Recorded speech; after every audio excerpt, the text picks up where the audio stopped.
हमने पिछले वीडियो में देखा था कि सेंटीपेड के पॉइजन को खत्म करने के लिए लीन इसके लिए अपनी तरफ से पूरी तरह से कोशिश कर रहा होता है, जिसे देखकर सीतू उससे कहता है कि अगर तुम मर गए तो फिर मुझे यहाँ पर तो फिर से सैकड़ों सालों तक इंतजार करना पड़ेगा। लेकिन इस पर लीन उसे कहता है कि सीनियर, आप इसके बारे में बिल्कुल भी चिंता ना कीजिए, क्योंकि मैं आपको यहाँ से किसी न किसी तरीके से बाहर ज़रूर निकालूंगा। इसके बाद हम देखते हैं कि लिन इसके बताए गए तरीके से फिर से प्रैक्टिस करने लगा था और अब इस तरह से वह कुछ ही देर में कुछ सेकेंड लेवल में पहुँच जाता है। लेकिन असल में यहाँ पर उसके साथ एक अलग सा ही इंसिडेंट हो जाता है। हम देखते हैं कि वह की कंडेंसेशन के लेवल 14 में आ गया होता है। अब आगे लेवल 14 में आने के बाद लीन को देखकर सीतू भी हैरान हो जाता है। उसके बाद लीन उससे पूछता है कि क्या आखिर में अचानक से लेवल 14 में मैं कैसे आ गया। इस पर सीतू उससे कहता है कि शायद वो इंसिडेंट हो सकता है। लेकिन तभी हम देखते हैं कि स्वांडो सेक्ट के स्टूडेंट उसे खोज रहे होते हैं, जिसे देखकर लीन उससे पूछता है कि आखिरकार बात क्या है। तब इस पर एक स्टूडेंट कहता है कि हमारा बिस्ट अचानक से डिप्रेस्ड हो गया है और इसीलिए उसके साथ में ज़रूर ही तुमने कुछ किया होगा। तब इस पर लीन उससे कहता है कि मैंने तो जब उसे देखा था तब वह पूरी तरह से ठीक था, लेकिन अचानक से उसे क्या हो गया।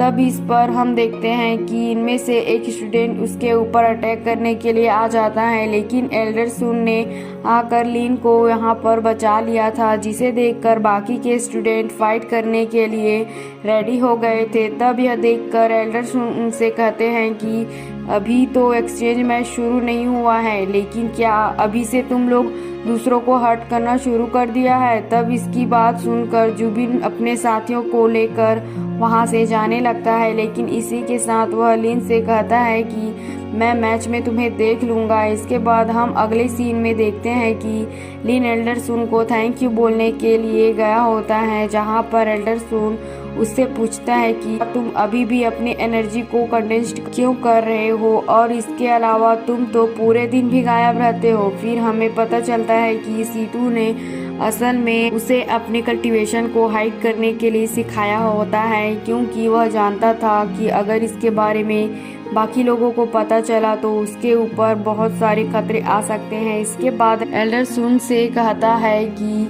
मेरे पास में तो लो क्वालिटी वाली टैलेंट है, इसलिए मैं ज़्यादा टाइम निकाल के कंडेंसेशन करने की प्रैक्टिस करता हूँ। इस पर एल्डर सुन सोचने लगता है कि यह लड़का तो सच में काफ़ी चालाक है और ऐसा लगता है कि लियू के मौत से इसका कोई लेना देना नहीं है। लेकिन इसी के साथ हम देखते हैं कि उसे कोई डाउट था कि लिन के पास में ज़रूर कोई ट्रेजर है और इसीलिए वह भी इसके बारे में किसी भी तरीके से पता लगाना चाहता है।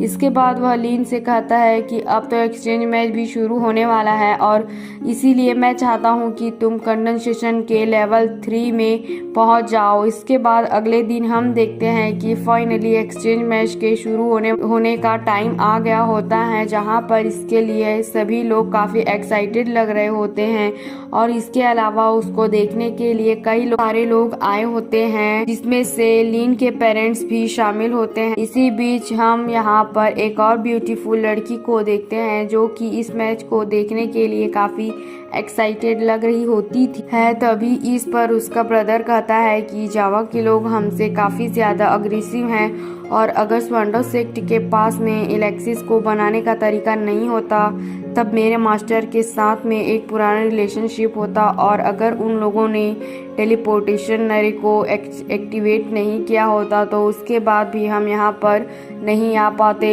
अब इस पर की सिस्टर कहती है कि यहाँ पर ज़्यादातर मास्टर तो किलिंग को प्रैक्टिस करते हैं, लेकिन यहाँ पर मेरी जैसे कई लोग हैं एल्कीमी बनाना, वेपन रिफाइन करना और इसके अलावा बहुत सारी चीज़ों के बारे में भी जानते हैं। तभी इसी बीच हम देखते हैं कि सेक्टर लीडर इस मैच को स्टार्ट करने के लिए यहाँ पर आगे होते हैं, जो सभी से कहते हैं कि जिस भी सेक्टर का स्टूडेंट यहाँ पर लास्ट तक बना रहेगा उस सेक्टर को यहाँ का विनर माना जाएगा। इसके बाद हम देखते हैं कि हुआंगफू सबसे पहले हुआंगी के साथ में फाइट करने के लिए आता है, जिसके बाद में मिडिल ग्रेड वाला लोटस स्वर्ड इंटेंट होता है और स्वांडो सेक्ट की तरफ से जुबिन इसका सामना करने के लिए आ गया होता है और वो रिंग में आते ही तुरंत उसके ऊपर अटैक करना शुरू कर देता है। यह देखकर हुआंगफू अपने स्वर्ड का इस्तेमाल करके स्नैक अटैक को रोकने लगा था, लेकिन